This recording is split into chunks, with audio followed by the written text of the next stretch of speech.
25-30, 35-40, 45-50, 45. There goes Davis. Oh, my God. Davis is going to run it all the way back. Auburn's going to win the football game. They give it back now to the 30. They're down to the 20. All the band is out on the field. He's going to go into the end zone. Four-man Alabama rush.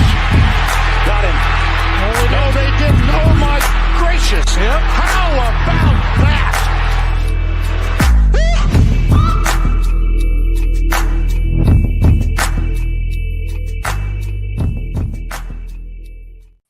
Well, hello and welcome to the Three Technique, a college football podcast at the intersection of the X's and O's and the Jimmies and the Joes. It's our college football playoff round one live reaction show here on a Saturday night, along with Trey Reeves, Garrett Turney. I'm Mitch Mason, coming to you as I promised from a Des Moines basement deep in Big Ten country. Fellas, today didn't quite go the way that the average college football fan would have liked. If your team came out in front in victory, you're probably really happy with today. But if you're the rest of the college football fan base, today left a lot to be desired. We're going to talk about why we feel disappointed with today. Is it issues with the formatting? What needs to change? Did the 12 teams that are in, did they deserve to be in? Or is Twitter just melting and combusting in upon itself? We're going to talk about all of that. We're going to talk about which team out of the winners from today is closest to winning a national championship. And we'll also look ahead a little bit to the quarterfinal matches, I should say, on New Year's Eve and New Year's Day. But fellas, welcome in. Glad to be talking ball with you here tonight.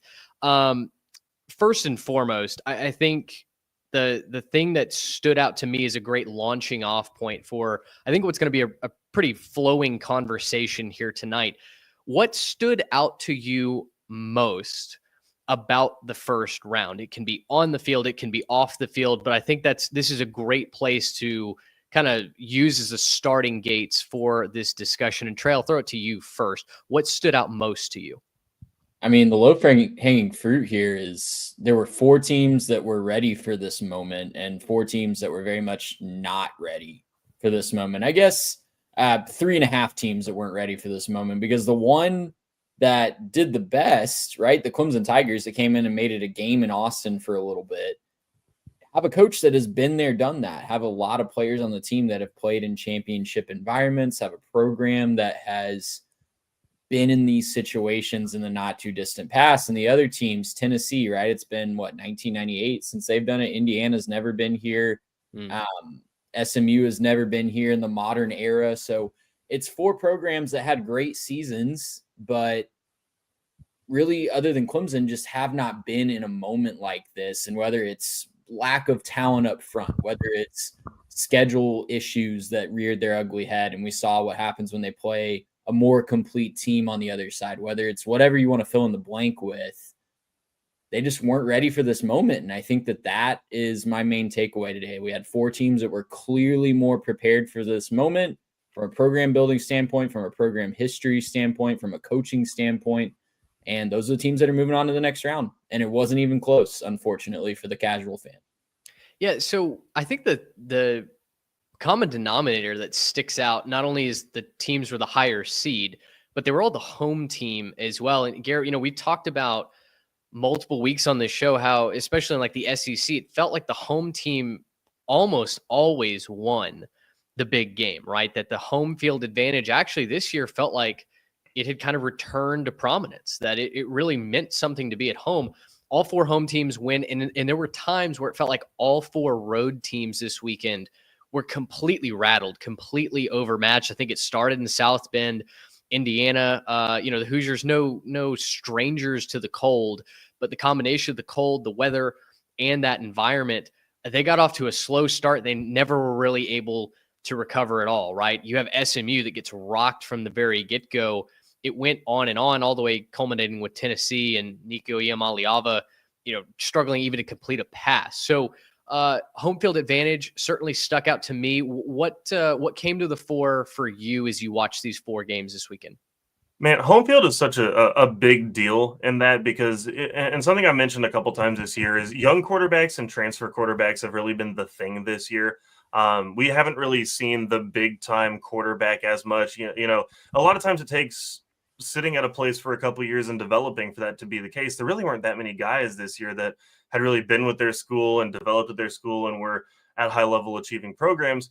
And so, when I look at the home field advantage, being able to say, like, we're going to put our fans in front of you with, maybe not as much, within the team chemistry, maybe not as much experience there. I mean, a lot of guys that hadn't been there before, a couple of guys played like it, right? Like, Curtis Rourke looked like the moment was too big for him, not able to, go through his progressions, find guys. I mean, that Notre Dame defense was pretty stifling. I'm thinking about, Jennings as well. He had a howler of a game today, just an absolute rough showing against Penn State. And I think, when you look at all of these different teams that ended up going down by such massive margins, it really just looked like, the moment got too big. Home field wasn't a non-factor in all of that. So I think you've pretty much hit the nail on the head. But I got to say, like, despite the non-competitive games that we saw today, I actually had a really good time watching these games. Like, I think that's the thing that's getting lost on a lot of people is it's okay to just watch one team show its dominance, right? I think this is what we kind of expected going into the 12-team format was, and we had conversations about it, was, with 12 teams, you're not going to find 12 elite programs. What that means is that first round, you're probably going to have a couple of teams that are outmatched, right? Where, maybe it's going to be 12 and 11 are going to be outmatched. We found it in this instance. All of those teams were outmatched by these, higher seeded teams. They didn't really stand much of a chance. Maybe put up a little bit of a fight early, but almost all of these matches ended in, first quarter. There's some pretty massive dominance. And it really didn't feel like there was a whole lot that could be done for the team that came out on the losing side of it. I think another thing that really stuck out to me was the level of quarterback play totally determined. I mean, down to a T, determined who won these games. And I know that the quarterback is not the only guy out on the field, but it really felt like programs that have an elite quarterback, a consistent quarterback, you won this weekend. And, I know Curtis Rourke has been excellent all year long. He gets off to a slow start Friday night against that Notre Dame defense. Something that we talked about in the preview show that I was worried about was, can he find open targets against a man coverage unit in the Fighting Irish secondary? And he just wasn't able to do that consistently. He kept trying to throw back shoulder to his wide receivers, and that worked a couple of times. And then Notre Dame kind of seemed to key in on it and almost start trailing the wide receiver. And it was like Rourke never made the adjustment to now let me lead the wide receiver. Let me give Surratt a chance to go run under a ball and get into the end zone. Kevin Jennings sunk his team today. I mean, plain and simple. And I hate to throw a kid under the bus, but I was fighting tooth and nail with folks on Twitter that I just felt like were seeing what they wanted to see. And they were saying SMU was not a team that deserved to be in this playoff. It felt very revisionist history. We're going to talk about this in the formatting here in a minute. But to somehow suddenly see a team struggling on the field and decide, oh, nope, actually, hold on. Everybody else, the resumes behind them were suddenly better, and they deserve to be in. That rubbed me the wrong way. I thought SMU as a team played very well in the first half. Now, the offensive line certainly had their struggles. That has not been a strength of this team all year long. But if you go back and look at the missed opportunities that Kevin Jennings had to not only keep his team in it, but give them the lead. I mean, SMU could have been up 7-0 in that game, either if he takes that 4th and 1 and just runs it across the line, or if he hits his tight end in stride. He throws that ball behind his tight end, kind of panics into it, and it ends up falling incomplete. SMU turns it over. The 3 interceptions absolutely crippled SMU. Trey, I know you had a stat at one point. It wasn't the end of the game. It was very close to the end that SMU had made it into Penn State's into the field. Was it Penn State's into the field or the red zone? You sent this. Yeah, it was 6 out of 10 possessions in the first 3 quarters. They made it into Penn State territory, and they had 4 red zone trips and only 3 points. Yikes. So you're just not going to win a lot of football games like that. And every single time that they got within a scoring opportunity, it was either, the first drive, like you mentioned, Kevin Jennings missing a throw. It was the right read, I would say. People were saying he should have just taken the first down. I think you see the read open, you just make the throw. We're talking about a completely different ball game.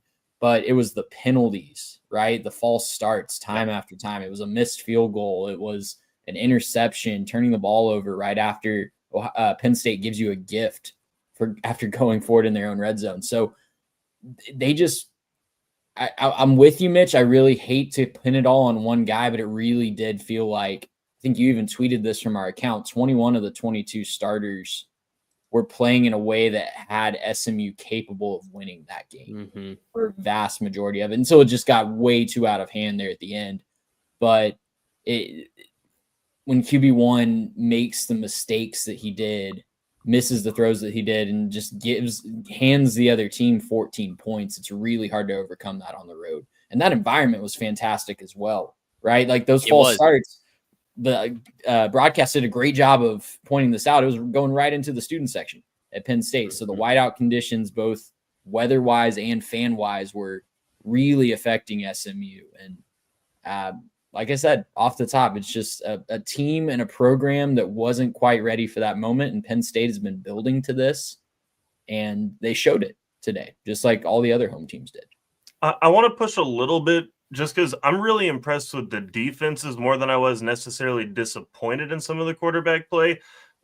Part of the reason for this is the quarterback play was kind of bad across the board, exception of two guys. You had good quarterback play out of Will Howard and Cade Klubnik. I mean, pretty much everybody else, every other quarterback struggled. I mean, Drew Aller won the game with 127 yards passing. Riley Leonard only threw for 201. And even Quinn Ewers, he threw for 202. And so it's not like we had stellar quarterback performances, but I looked this up just to check and make sure I wasn't crazy. The rushing stats and the way that some of these defenses bowed up and just kind of shut teams down was, I think, the tale of the day. If you look at the Penn State SMU, for example, Penn State ran for 189 to SMU's 58. You break that down, it's similar numbers. Notre Dame over Indiana, 193 to 63. It's fairly even tonight in terms of the Tennessee-Ohio State game. But case in point, the Texas Longhorns outran the Clemson Tigers 292 to 76. That'll do it for you, right? Cade Klubnik absolutely balled out in that game and out-dueled Quinn Ewers.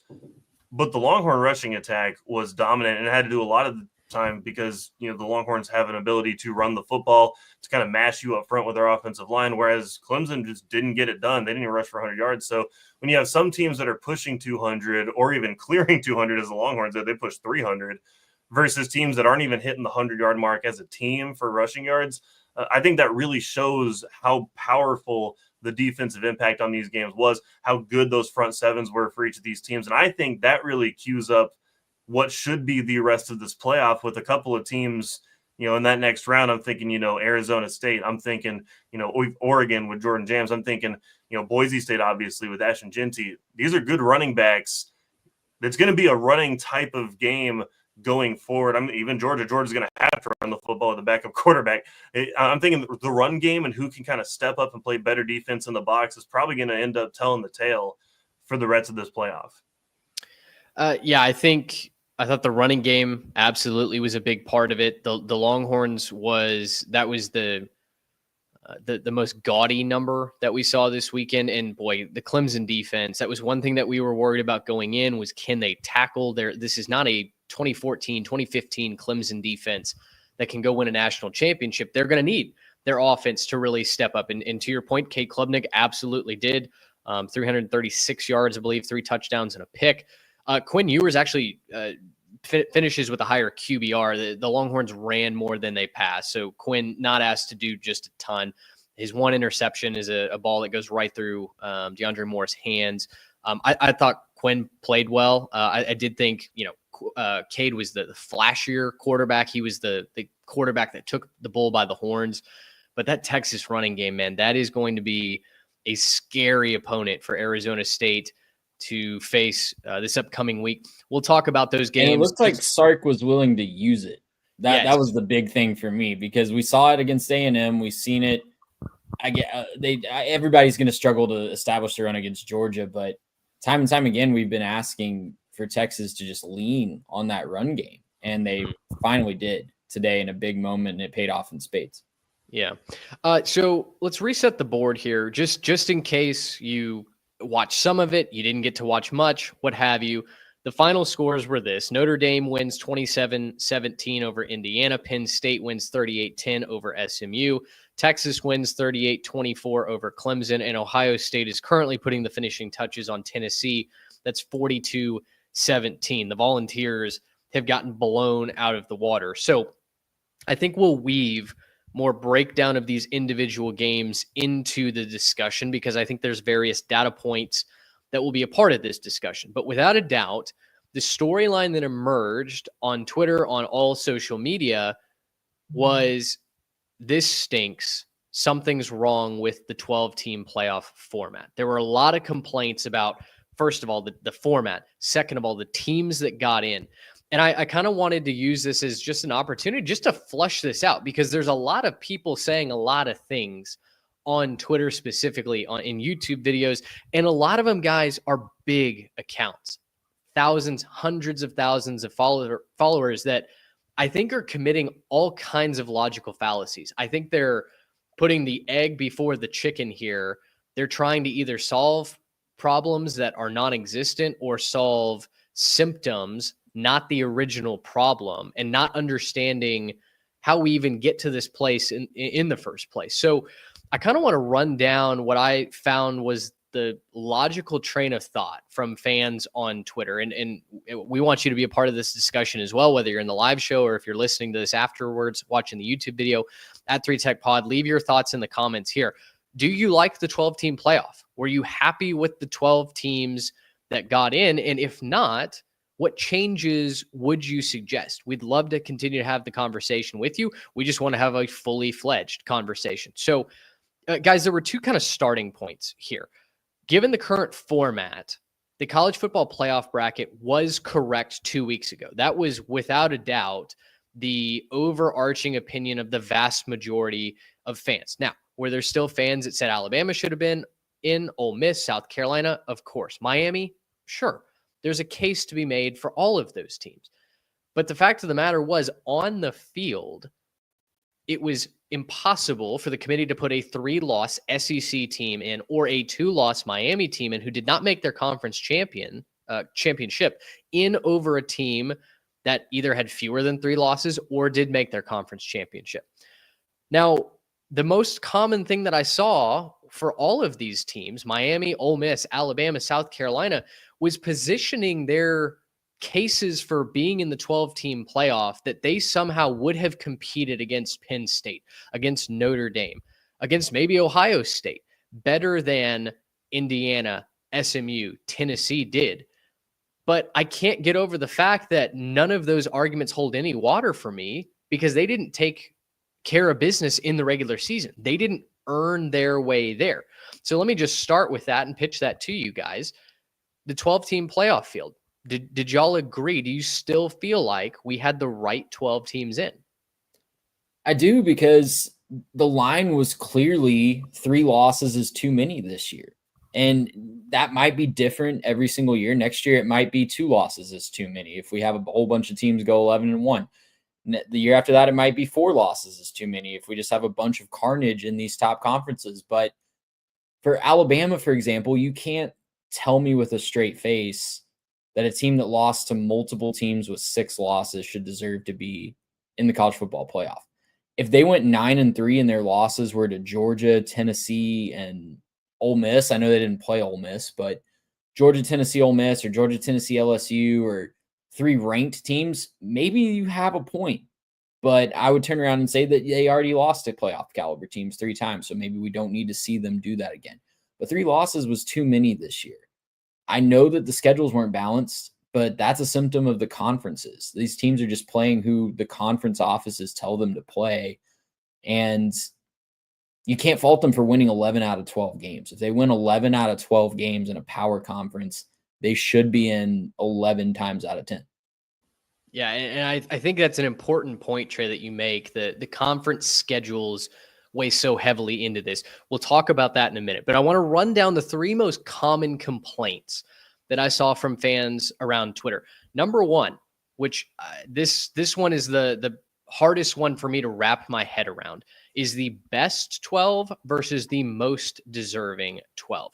Right now, a lot of people that were complaining today would say that we have the most deserving 12 in, or at least that's what the committee saw as the playoff field. We put these 12 teams in because they most deserved to play for a national championship. They would like for it to be a world where the, quote, best 12 teams play. But the problem for me with that argument is there is no objective way to measure the, quote, best 12 teams if we're not talking about it on the field. If you're taking it off the field and you're saying that, well, Alabama's losses to Vanderbilt, to Oklahoma shouldn't matter, they're one of the 12 best teams, so they should be in, then what's the point of the regular season? That same crowd will say that expanding the playoff devalued the regular season, despite the fact that we had more teams than ever before in the hunt late in November. We had more important games than ever before down the stretch and even into conference championship week. And so to me, that camp is taking the value of the games completely off the field and saying, no matter what happens on the field, to the nth degree, we're actually just going to look at this on paper. Who has the most 4 and 5 stars? Who has the highest winning probability in Vegas? Who does the model like? We're going to put those 12 teams in a tournament and just let them go and play each other. That doesn't make any sense to me. There's no objective way to get to that and still have the regular season mean anything. Now, the second argument is that the 4-team playoff was best. I know that there's a lot of people that came out and said 12 teams is too many. Maybe you've been one of them saying that 12 teams is too many since the inception of this idea. Now, the usual argument that goes along with that is that the 4-team playoff gets 4 teams that are of a higher championship caliber. Basically, it weeds out more pretenders, like they would say SMU and Indiana and Tennessee were pretenders this year. But the issue with that is we had just as many blowouts in the 4-team playoff era as we did, starting this 12-team era. I'll point you back to the very inception of the 4-team playoff. 2015, Oregon blows out Florida State. 2016, Alabama, 38-0 over Michigan State. 2017, Clemson over Ohio State.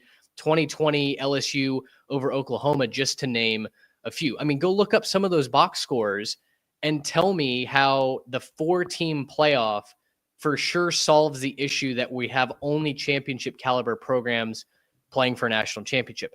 That argument doesn't hold any water. Now, if you want to take it a step further and say, let's go back to the BCS. Let's go back to the BCS. Let's just do 2 teams. Let's have the algorithm. Let's have the computer figure it out. Let's get rid of this playoff committee. Number one, that's never going to happen, at least going back to just 2 teams. We have put the toothpaste out of the tube. There is too much money in this as far as TV contracts, revenue, tourism dollars, etc., to go back to anything less than probably 8 teams. And I don't think they're ever going to shrink it back past what we've established with 12. In fact, they're only talking about expanding it even further. The only other thing I'll say to the BCS argument is that we have to have transparency in the way that any sort of algorithm or new governing body decides these 12 teams. And we've talked about this, right, guys? We've talked about the number one frustration with the committee, and I think where most of the complaints come from is the fact that we have no idea what the committee actually values on a week-to-week basis. We don't get to see their conversations. We don't really get to hear their logic because the mouthpiece that they put up, the chairman of the committee, have we ever had a well-spoken chairman that's actually been able to articulate X's and O's and knows ball? I can't remember one if we have. So I think to go back to any sort of change in the model, whether it's a BCS model or something else, we just need to know what the ingredients are that finally bakes the cake that then we ultimately get to enjoy over the college football playoff. I've said a lot of things, so I'll kick it back to you guys. Questions, concerns, where do you go based off of that rundown of those arguments? So, Mitch, first off, go ahead and take a bow. You got the handheld mic. Feel free to drop it. Fantastic job. Joe from chat agrees. Mitch needs to be on the playoff committee or the new college football commissioner. We appreciate it. We don't typically think so highly of ourselves that we want to anoint ourselves, the czar of the college football world, but that's for other people, I suppose. Really, Mitch, I think you've hit the nail on the head. There's not a whole lot to add, but there's really 2 things that I think could solve a lot of the problems, and really 2 just responses to a lot of people who are kind of whining tonight. Maybe three. The first one, more informal. Do you not like college football? Do you just not like watching more games? Like, I don't understand why more games on the calendar is a problem. It's the same conversation we have about week 0. It's the same conversation we have there. We talk about, oh, you just don't want to watch more games. I don't understand why that's the case. First real complaint, or real, I guess, solution to it, your issue isn't with bids, it's with buys. It's the fact that you have these awesome teams that didn't win their conference, so they don't get a first round bye. Okay.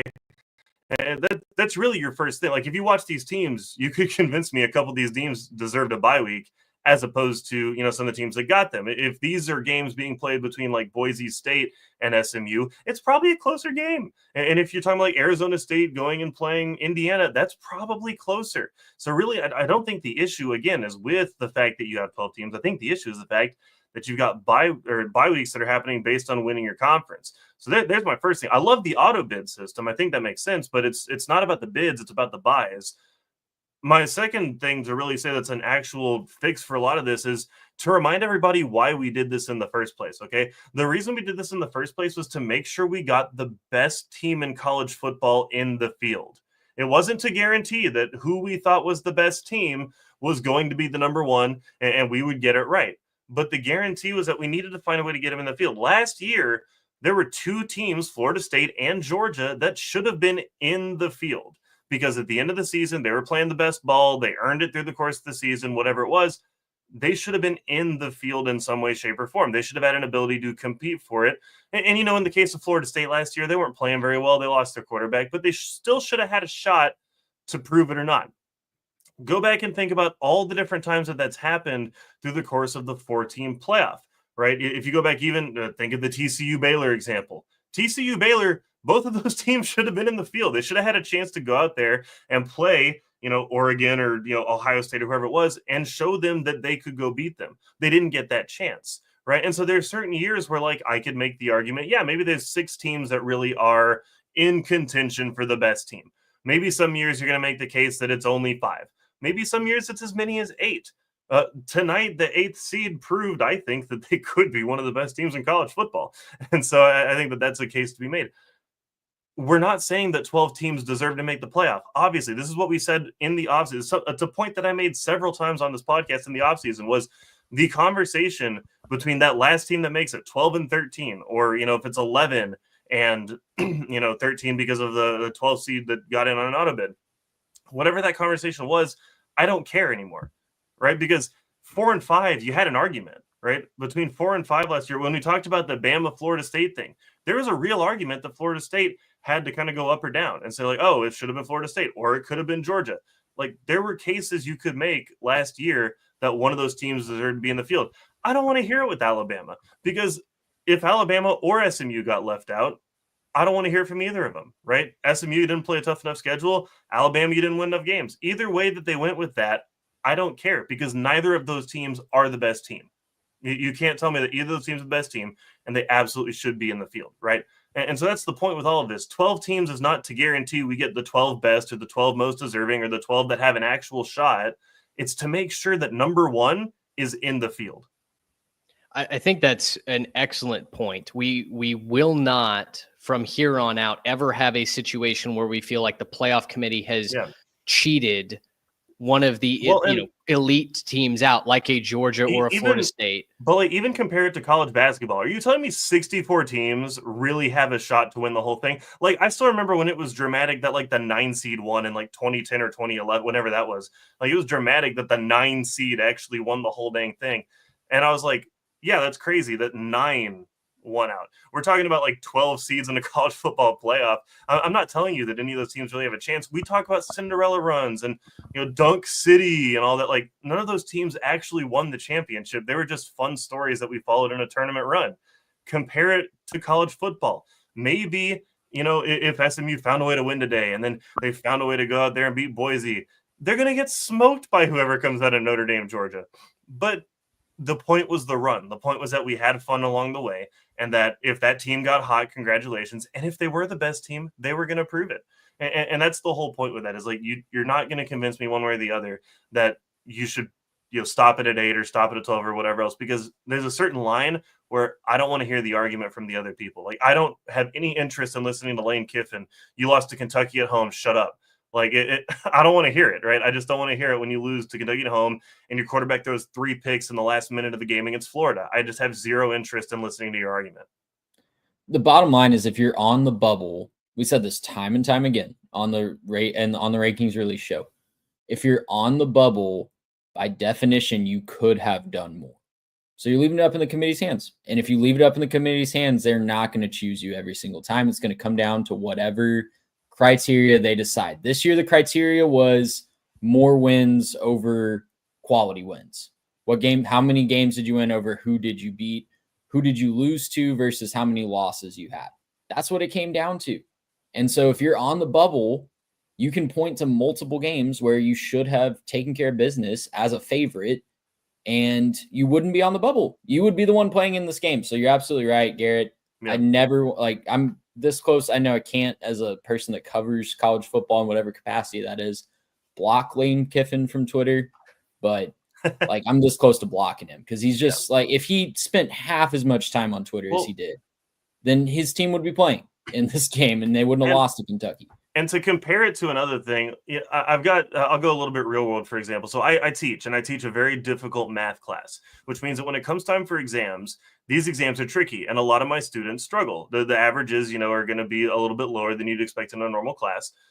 And I tell my students all the time, do not throw yourself at the mercy of the curve.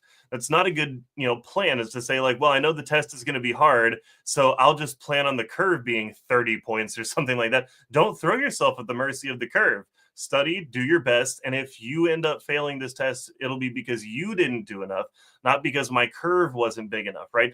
Again, it's the same thing. Do not throw yourselves at the mercy of the college football playoff committee. We know those guys can't make good decisions. What are you complaining about? You're the one who didn't take care of your business. If Ole Miss is 11-1, they're probably the 5 seed. Like, let's stop complaining about this. An SEC team at 11-1 is gonna get a 5 seed. So, like, I just don't want to hear it from Lane or from Bama or the Bama homers or anybody else. There were multiple times today that we were texting about it. I was like, oh no, like, there's no way SMU shouldn't have been in that spot. Man, when Milroe throws that pick, he's making the tackle. What's Kevin Jennings doing? Like, well, no, I don't want to hear it from the Bama people with that. So there's a couple things that I'll just throw out here real quick. The system right now is set up for bad first round games because of the way that we have the bye set up. Mitch, you touched on this a little bit, but I have the actual top 25 that the committee released. So if we just gave byes to the top 4, it would have been Oregon, Georgia, Texas, Penn State, the 4 participants in the SEC and Big Ten conference championship games.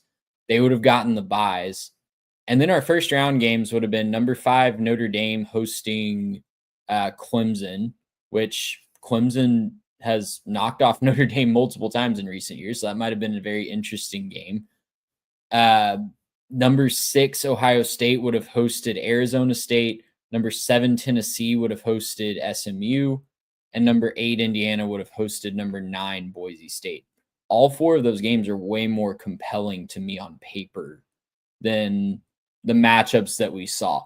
I thought Ohio State, Tennessee was going to be a much closer game. Obviously, I think most of the country did, but you can't, those 4 games I just listed, those are obviously way better first round games. Still might have a couple blowouts, especially those first 2 that I mentioned, Notre Dame and Clemson, and Ohio State hosting Arizona State. Those might be blowouts, but probably at least 2 better first round games if we just adjust how we do the buys here. That's a small tweak that we can make that would make the first round at least a lot better. Yeah, I think without a doubt, the one change that absolutely must happen for 2025, we've got to rework the buy system. If there is going to be 4 buys, it needs to be given to the 4 top teams. The seeding and ranking system is confusing. It doesn't work for anybody. It really doesn't make any sense.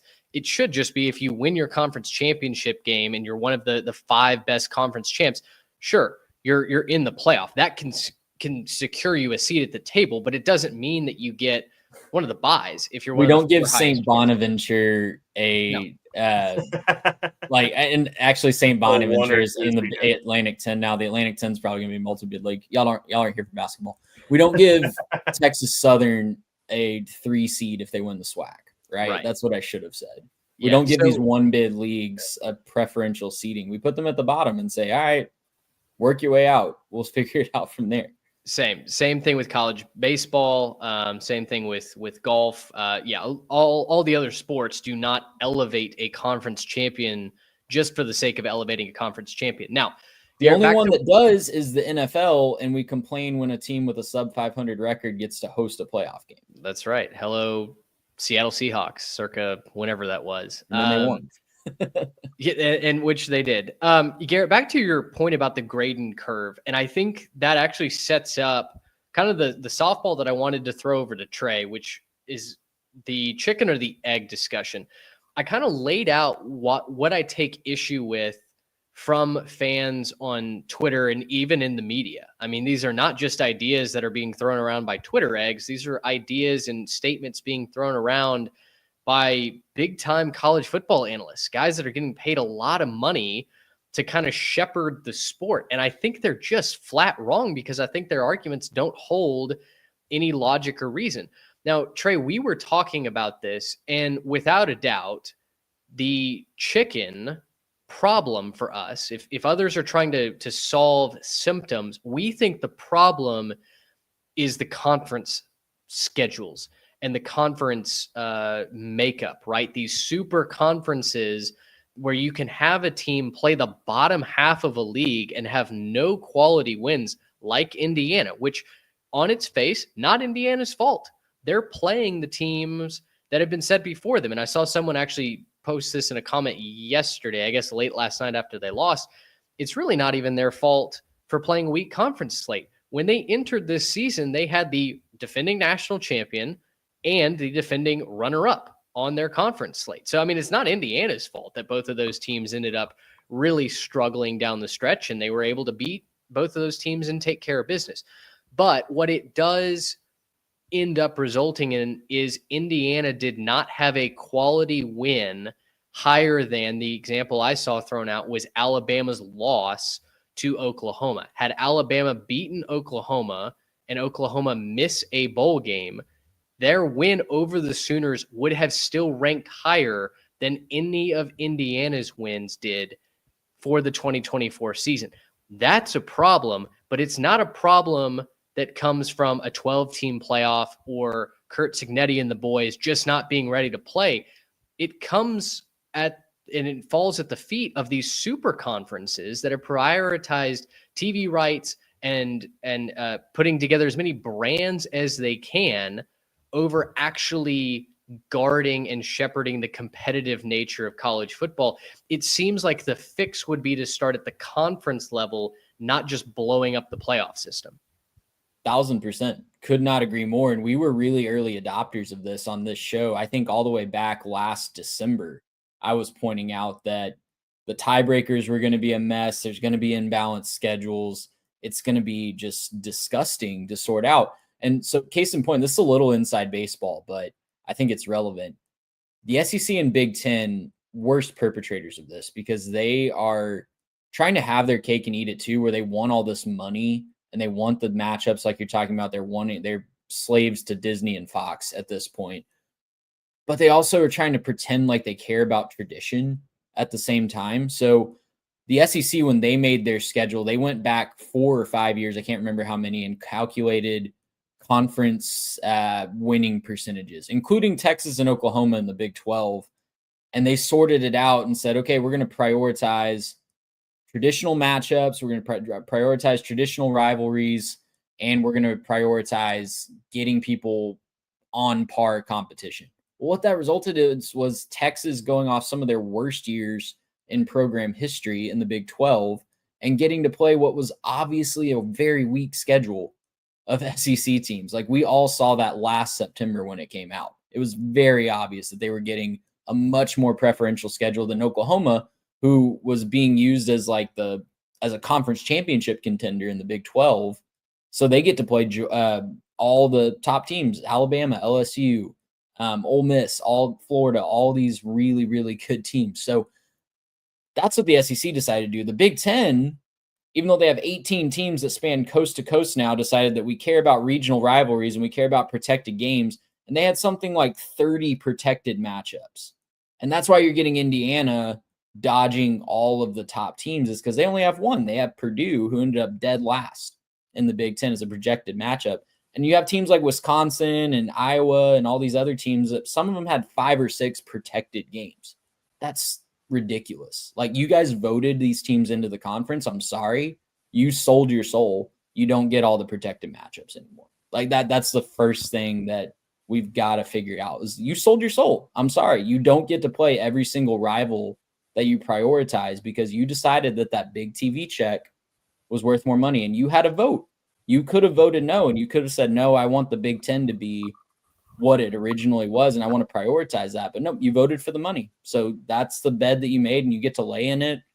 Some of these trophy games might need to go away for a couple of years and be rotating rivalries. Yeah, it's so tough because, we're also a show that prioritizes tradition, and we want those regional rivalries, right? I mean, if we could blow up college football and put it back together, we would put it back together with a regional model, right? And easy for us to say, we're not involved in TV contracts and multimedia negotiations. It's easy for us to just be armchair quarterbacks and have the fan come out first.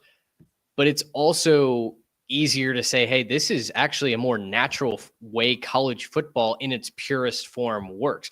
Unfortunately, the way that the game is moving, someone like me who wants nothing to do with the pro style model, with everything that the NFL is, because I don't enjoy the NFL product. But now I'm sitting here, and in my heart of hearts, I know that the only way, if college football continues to go down this path, the only way for college football to have a fair and balanced scheduling system, to have an NIL track that is managed properly, where there's any sort of reason and guidelines and semblance for the transfer portal. And oh, by the way, a system where academics can still survive and somewhat be prioritized on these college campuses for college athletes. It's to go to a pro-style governing body, get rid of the NCAA, who can't do anything anyway, and go towards a whole new league where it's just football. That is the only thing that this governing body does. There's a new set of regulations. There's a set of rules that these football programs abide by, and we run it like the NFL light. Like, that is my nightmare as a college sports fan. And yet here I am sitting and thinking about it and going, the pit that we've dug ourselves, that Super League is the only real way that I can see that we alleviate and we check all of these boxes. A playoff system that works, rivalries that work, divisions that actually govern strength of schedule and allow us to have some sort of true test for every single contender that's going to play for a national championship. Otherwise, I can't get there. And that sucks.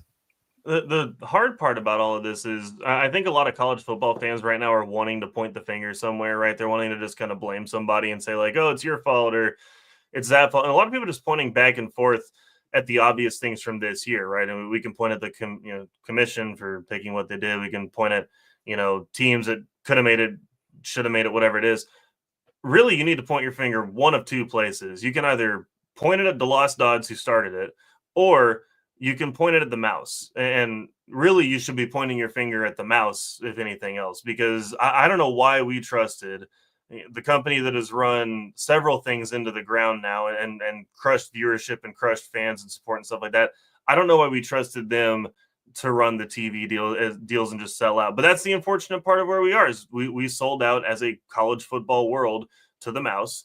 If you're complaining about that, it's because the SEC got their deal with ESPN because they're willing to throw around gaudy figures, and that forced the rest of college football to keep up. And that's why the Pac-12 doesn't exist, is because nobody wanted to put a gaudy number on the Pac-12 because of viewership and time slots and everything else like that. It's the unfortunate part of the West Coast is the rest of the country isn't awake when you're playing your primetime games. We love Pac-12 After Dark. It's one of the more fun things that exists. Not so much anymore. Unfortunately, we got, I guess, one of those this year, but we're waiting, I guess, for next year to see, or I guess a couple years from now to see when that conference kind of comes back, see if we can get a little bit more, Pac-12 after dark action. But you need to point your finger at the mouse, and you need to point your finger at the TV companies that dished out this crazy amount of money, because they don't care about college football. They care about your eyeballs. They care about our eyeballs. They care about us watching these games and putting as many games as they can. And that's why the TV slots suck, and why every single game starts at 6 and it actually kicks at 6:30, because you need, enough of those TV commercials. And, if there's an overtime game, they start complaining about the format of the college football game instead of the fact that, hey, if you look behind you, there's, hours of commercials that get put into this product. And every time, somebody switches sides or a player has to come off for a brief injury, the guy with the, sleeve comes out on the field, and you see him counting down the 4 minutes that you got to wait until you can play football again. This is all the problem. None of that is the problem with the fans. That's not Alabama or SMU's fault. That's not the playoff committee's fault. It's none of their faults. It's the mouse's fault. You can go point your finger at the mouse if you want to blame it on anything. I did text.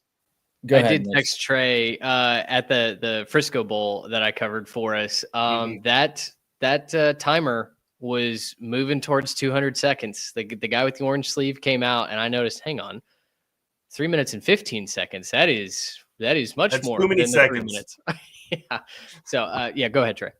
Well, I was just going to say, like you say, it's not SMU or Alabama's fault, and it's not the players' fault. They're playing for our entertainment, and they're playing for our enjoyment, and we salute them for that, and we hope that they can make the most of whatever they're earning out of that. But at a certain level, it is the school's fault. They did vote for this, and they did vote to be a part of this. I know that they need operating money, and I'm not ignorant to that, but all of these schools did vote for these conference deals.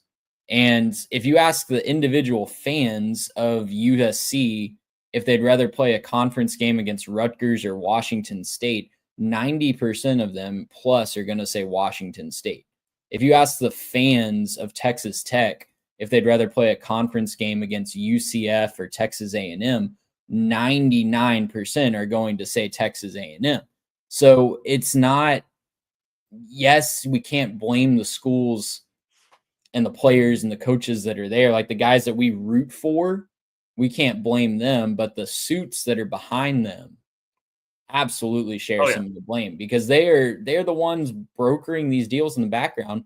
They're the ones that are making this more and more about money than it ever has been before. And they're the ones that are okay with selling out the soul of their conferences to absorb more and more teams and go coast to coast and have all these new TV windows and prioritizing that. So that's why when I say the new scheduling model, like if we want these conferences to work, we have to adopt a semi-NFL scheduling model where we go and look at the last year's conference standings and try to engineer a schedule out of the conference standings and go play a team from another league that matched you in your standings, like SEC number 1 versus Big Ten number 1, and just run it down the list. Because that's the only way we can ever try to compare apples to apples. Right now we have apples and oranges and grapefruits and bananas and all kinds of different things that we're trying to compare. And it's just never going to work if we're going to drive ourselves crazy, and we're going to have more and more idiotic takes every year on Twitter trying to figure this out.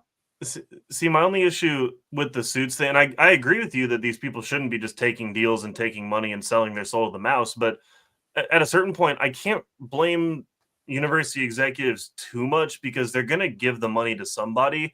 And if you're a guy at USC, or if you're a guy at, Washington or whoever else, and you're watching these teams in the Southeast get these massive TV deals, and you're watching them, come over to California and poach the recruits that you used to get because they got NIL and they got facilities and they can get the best coach and they can do the best job with the game day atmosphere, and their stadiums get bigger, and all these kids want exposure and chances to play in the NFL and NIL deals and everything else.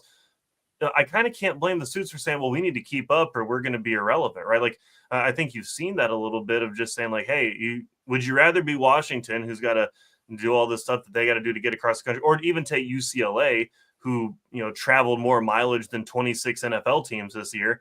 Would you rather be them, who has to do all that, but they get all that money, Or would you rather be Oregon State, who got left behind, and now they're going to be in a smaller conference, and they're going to get the Boise States of the world to come show up, and that's nice, I suppose, but it's not going to get the TV deal. It's not going to get that massive money, so you're still kind of just stuck behind in the past, right? You're this team's stuck at a time, and I hate it because I don't have anything against Oregon State or these teams on the West Coast, but for a lot of them, they need to keep up with the current evolving landscape. And my only point on blaming the mouse with this is that they're going to give their money to somebody, right? Like if the SEC just said, you know what? No, we like our deal with CBS and we like giving them our game and we like the theme coming on and we love Gary Danielson giving his commentary and we love everything that goes along with it. Then ESPN was just going to go to the Big 12 and convince them or the Big 10 or somebody, convince them to grab all the best teams and just say, yeah, do this. We're going to give you all the money now. And we're going to give you all the broadcasting rights because we want the eyeballs and we want the product. And so to some degree, yeah, if you're a suit, don't make the deal. But I hate to be in that position where that you've got a board, you've got people that want you to make the best decision for the university. And you say, well, on one hand, I can make us, tens of millions of dollars more per year. Or on the other hand, we can play that team across the state. Yeah, you're knocking on the door. You both are knocking on the door of Business of Sport 409. Well, right? but I totally agree with Garrett. I'll just Right. say this real quick. I totally agree with you, but then don't turn around and complain when I have to balance your schedule if you're UCLA and 100%. you don't get to play Oregon Yep. this year. Yes. You don't get to play Washington this year. You don't get to play USC this year because I have to balance your schedule to make sure that Indiana doesn't play teams 15 through 18 and no other top 5 teams in the conference. Right. Yeah, when you sell your soul, it ain't yours anymore, right? You can't Exactly. Yeah. do So it don't well. complain Yeah. when I come around and say that rivalry Mhm. game's gone. The I'm third with you. Saturday in October, we don't get to play that every year anymore. It's a damned if you do, damned if you don't. They have to keep up. They have to keep accepting these new TV deals or voting for the best financial package, but there are consequences that come with that. So they don't have to. There was a team that made the college football playoff this year with 0 TV dollars. fair. So, Well, no, they have TV dollars from NBC. no, You're not talking about- Notre Dame. I'm talking about the SMU Mustangs, baby. Oh, well. They get their money from somewhere else, but that's not the from Mustang. TV. Figure it out. That's Do the Mustang SMU war model. chest. Figure it out, man. Those billionaires. Did y'all see that they got diverted to Williamsport too, and they had to I take did, a party yeah. bus in and miss the first? Probably a great thing that they missed that first quarter. I But did. yeah, that was a hilarious thing to see. Yeah. For 99% of the universities, yeah, there's a race to keep up, but also a race to try and keep, I guess, what's a known commodity in the boat with you, and those things. The are SMU gonna be- Mustangs are the purest form of college football that we still have in this modern era, and I salute them for it. Oh boy. Not a phrase we thought we would ever say after they received the death penalty. No kidding. No kidding. So anyway, listen, that's a big discussion. It's a like I said, it's a Business of Sport We had 409 playoff games today. Should we get back to X's and O's No, discussion. this is the problem. This is reflecting Twitter. If you're watching this podcast and you're mad that we're not talking about the football games and the players and all that stuff like that, me too. I was losing my mind on Twitter today. I was upset that I have to go through Twitter and I got to scroll through stuff before someone's like, "Wow, that was a good throw." Like, what are we doing? It was so frustrating. Yeah, today was a peek inside the soul, I think, of college football. And listen, we've talked a bunch about that. The one game that I did kind of want your feedback on was that Clemson Texas game. That was by far the closest game of the day. Notre Dame Indiana score wise was also finished up as a 10-point game. Did it not? Even though that was all garbage time points. The closest for game Indiana. technically was Indiana Notre Dame, so that narrative kind of wore off pretty quick. Well, I mean, but it was. I know it was garbage 20 time. I'm not. Yeah. I but was technically. for so much of the day, people were saying, well, Indiana shouldn't have been in the playoff. SMU shouldn't have been in the playoff. And then Clemson shows up to Austin and initially takes the lead. They go up 7-0. We're going, okay, this is the model that Clemson needs to knock off Texas. A fast start. Their defense needs to hang with the horns. Didn't do that very well at all. Texas marches down the field, scores on their scripted drive. But it still felt like, okay, Clemson can stick around here. Clemson has to win in a shootout. We were very clear about that this Clemson defense more than likely is not going to be able to stop the Texas Longhorn offense for very long. So they're going to have to get in a shootout. Well, didn't work out that way. They fall down big, but they end up coming back. They scrape back.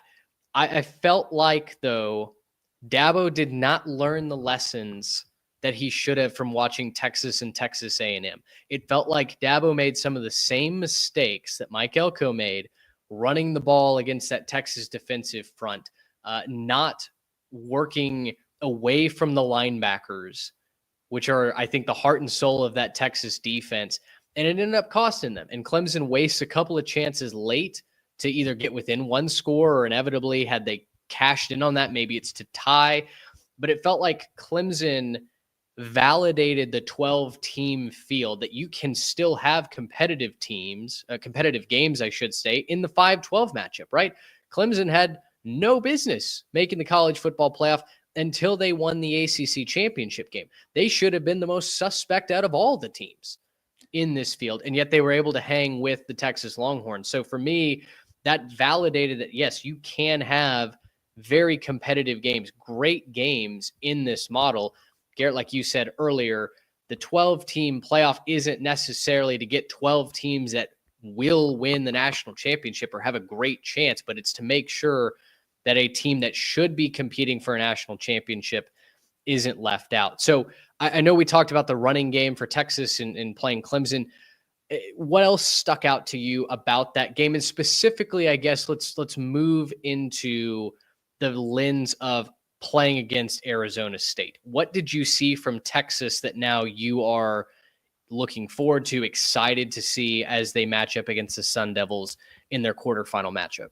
Well, you hit the nail on the head. And Dabo and that offensive scheme, there are a couple times it felt like they had Texas on their heels, and then the play call was a quarterback draw with Cade Klubnik right up the middle, and Vernon Broughton or another defensive tackle just sheds their blocker and stops in his tracks. And instead of being 3rd and 1 or 1st and 10, it's now 3rd and 8.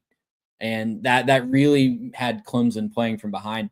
I'm really worried for Arizona State that's their bread and butter a lot of times, is that running game with Cam Scadaboo. That is what Texas shuts down best. And Texas secondary has stepped up well, to be sure. It was nice to see Texas secondary finally get challenged by a downfield aerial attack. Overall, thought they did okay. I would give them probably a solid B- overall on the day. They stepped up and made plays in the secondary when they needed to. Certainly got burned a few times by probably the most talented quarterback and receiver combo that they've played this year. But I'm excited to see one of the best running backs in college football try his hand at that defensive front. I think it's going to be a fun matchup. I lean Texas defensive front because they've just been mauling everybody this year. But I'm really excited to see that play out on the field in 10 days, I guess, not next week. Well, and a big reason to be excited about it is because Scadaboo's so good after contact. He's so good at just finding those extra yards, falling forward, kind of like when a guy makes contact, he doesn't really get you clean. So he kind of finds a way to spin off of you and make a little bit more out of something that gets blown up. So I'm curious to see, again, like, what's he going to do when you do that against as good of a front as Texas brings, right? I think one of the things it's the case here, but I think is more of an overarching thing, and I brought it up earlier, is how well the defense has played specifically in that front seven.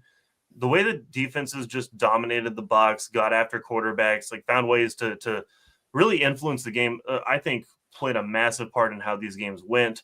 And for me, it's going to make me go back and look at some of these teams and kind of rethink the way that I'm projecting this forward, because right now, I think the team that can best just, figure out the way to get around the box on offense, right? Get around what they're doing up front. That's going to be the team that probably ends up winning the national championship game, right? Because each of these teams left, I think, has a very stout defensive front that can get it done. There's a couple that even impressed me from what I thought that they were. Ohio State, definitely one of them. Penn State, another one of them. Penn State, what they were able to do in that defensive, front seven, I was super impressed with as well. So, looking at the Longhorns specifically as they match up with Arizona State, it obviously seems like, their, best guy is their running back. Number one, don't count out Sam Leavitt. He's improving and he's playing a lot better down the stretch. But number two, like, don't just say that because their best guy is their running back, we're good. It could be that strength versus strength works out for Arizona State in that game. Not projecting that by any means. I don't know that yet, but I'll couch that for next week when we actually make our projections. But, for now, I think I'm comfortable enough saying that that's a strength on strength that I'm really excited to watch. Sure. So the quarterfinals are set. We've got number 5 Texas and number 4 Arizona State that we just mentioned. Number 6 Penn State will play number 3 Boise State. Number 7 Notre Dame will take on number 2 Georgia, and number 8 Ohio State will take on number 1 Oregon in the rematch that we've all been waiting for. 2 last things that I want to get your opinion on here. Number 1, who is the closest to winning a championship of the 4 teams that won this weekend? So Texas, Penn State, Notre Dame, Ohio State. If you had to hang your hat on this team will win the national championship, which of the 4 are you taking? And then after that, I think we'll get a quick thought on each of the quarterfinals, maybe a storyline, something that you're interested in, and we'll get out of here. But Trey, I'll start with you. Texas, Penn State, Notre Dame, Ohio State. You have to pick one of them to make the national championship game and maybe even win it. Who are you taking? Man, it's hard to say because they have the toughest road by far. I was so impressed with Ohio State tonight, man. Like, they finally looked like they were playing up to their potential. They were finally chucking the ball downfield. Will Howard was like 24 of 29, had an interception that probably should have been called pass interference. Just utter dominance of what I think is a pretty dang good Tennessee team. When you talk about final margin of victory combined with quality of opponent, it's hard to say. It's hard to make an argument for anybody other than Ohio State being the most impressive this weekend. They have the toughest second round game, obviously, playing Oregon, but man, they look like a team that's clicking at the right time and exercised a lot of demons tonight in Columbus to be peaking at the right time before they play Oregon and get another shot at them. And let's not forget that they only lost by 1 the first time. That's and right. They were driving with a chance to kick a game-winning field goal when Will Howard just lost track of time. So it's not unheard of to think that Ohio State could be peaking at the right time and actually knock off Oregon on New Year's Day. Yeah, they were certainly most impressive, and I think the team that shifted my perspective of them the most was Ohio State. I think the team closest to winning it all, and this might be a little bit controversial to say, I think it's Notre Dame. I think Notre Dame, what they showed me on defense, obviously, we know the scoring was towards the end of the game. I know technically it was the closest game, but a lot of that scoring was garbage time. Notre Dame's defense is as good as it gets. I don't trust a backup quarterback to get it done. They haven't been able to run the football, Georgia. They haven't been able to run the football against almost anyone this year. You're going to tell me that's going to start against Notre Dame, where they just like to load the box and then play really good man coverage on the outside? You're going to make a new quarterback get that done? I think right now Notre Dame should beat Georgia, and then they're going to play the winner of Penn State, Boise State to get to the championship game. I think whoever wins that game, I think I'd pick Notre Dame to beat them as well, just because I'm not really sure that either team is as complete. Don't really trust either team to play as well in all phases. And so when I look at that, I think Notre Dame just has the easiest path. I think the best team in the country is on the other half of the bracket. Like, I think between, if it's Texas, Ohio State, or Oregon, I think probably one of those 3 is the best team in the country. I think one of those 3 teams probably ends up winning the whole thing. And that's not to dish on Arizona State. I still might pick them to win the next game. I don't know. But between those teams, I don't know. I'm going to leave it for next week. I'm going to watch some film. I'm going to decide. But I think between those 3, it's one of those 3 that's the best team in the country, and they probably will go on to win the whole thing. But right now, who's got the best chance at it, just out of the teams left? I think it's Notre Dame, because the path is there. Like, the path is right there for them. And I was really impressed with the way they came out and handled their business on Friday night. I like the way that Notre Dame has momentum going into the game against Georgia. We'll see what Gunnar Stockton can do. Carson Beck will miss this game and presumably is done for the rest of the year with that UCL injury. If Notre Dame can move the ball against Georgia, if they can find a way to run consistently and set up the pass and get the ball out to the perimeter to guys like Jordan Faison and Jaden Greathouse, which we've seen nice things from this season. Bo Collins, the Clemson transfer, leading Notre Dame in receiving this year. I think Notre Dame is absolutely a national championship contender. So out of the 4, I think because I think their path is slightly less daunting, I'll go with Notre Dame as well. Would you guys like lines for the quarterfinals? Please, bring it. Yeah, all right. So, Garrett, if you want to go on the record and pick Arizona State, you could make a lot of money. I wasn't saying any such thing.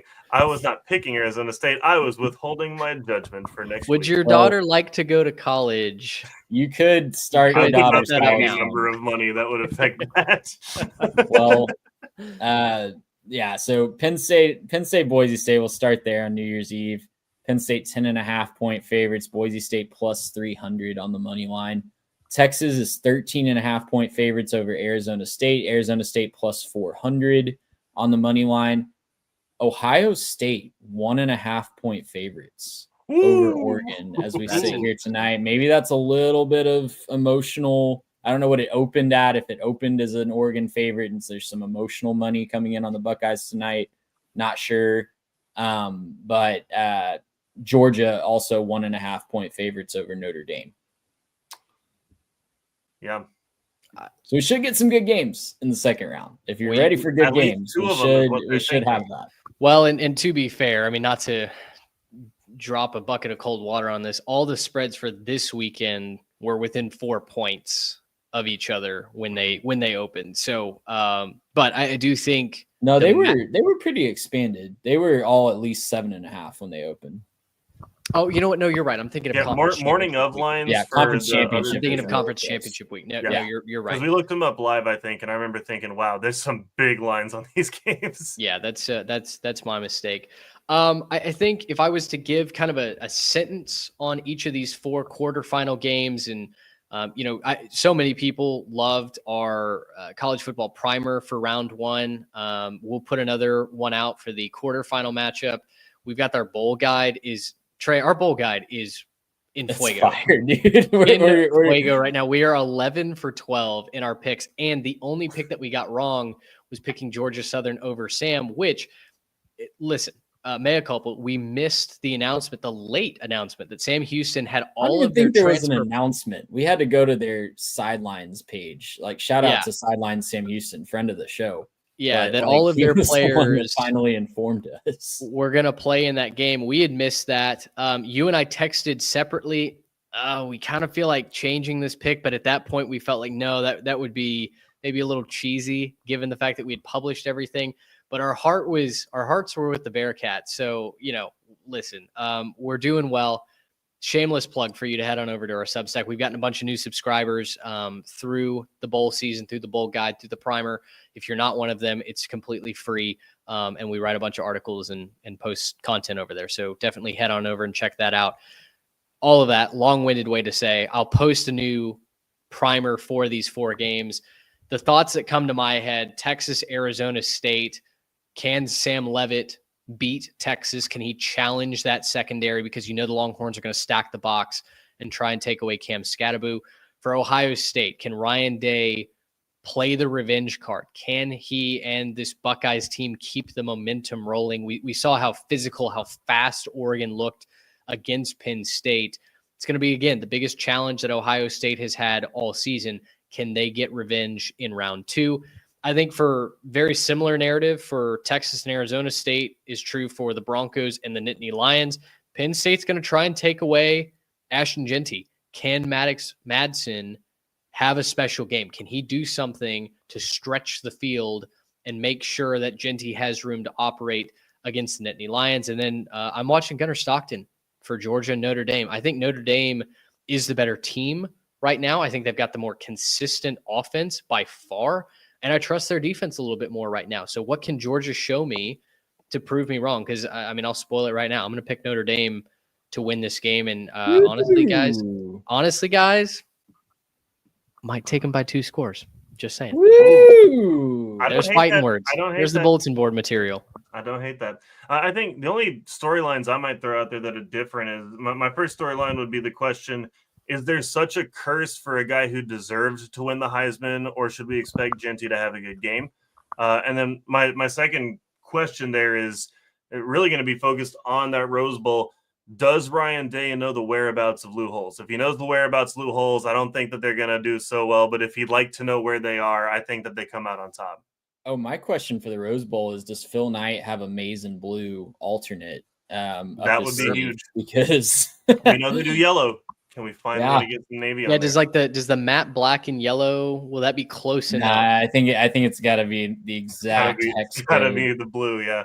I think it's got to be the exact hex code of the Amazing. What are the chances they actually roll out there with that helmet shape, right? Like the cool like old Wolverine helmet logo? That'd be kind of fun. Oh, with the wings, the old-fashioned wings? Yeah, that'd be fun. I think that would be all kinds They're of. like, no, it's duck wings. What are you talking about? It would be funny. All right, guys. Well, let's get out of here on that. It's late here in God's time zone. Listen, round one of the college football playoff, a little disappointing from an entertainment standpoint, but I think hopefully if you've made it all the way here to the end, I hope we've had a decent discussion about where the problems actually lie in college football and how we can fix them. We're going to have solution-oriented articles, videos coming out this offseason, more of this. So if you enjoyed our more business-like discussion, definitely hit subscribe and follow us over on the Substack. We'll have a lot more content coming out in that vein. We're excited to keep discussing this with you. So subscribe to the channel, follow us on our social media at 3TechPod.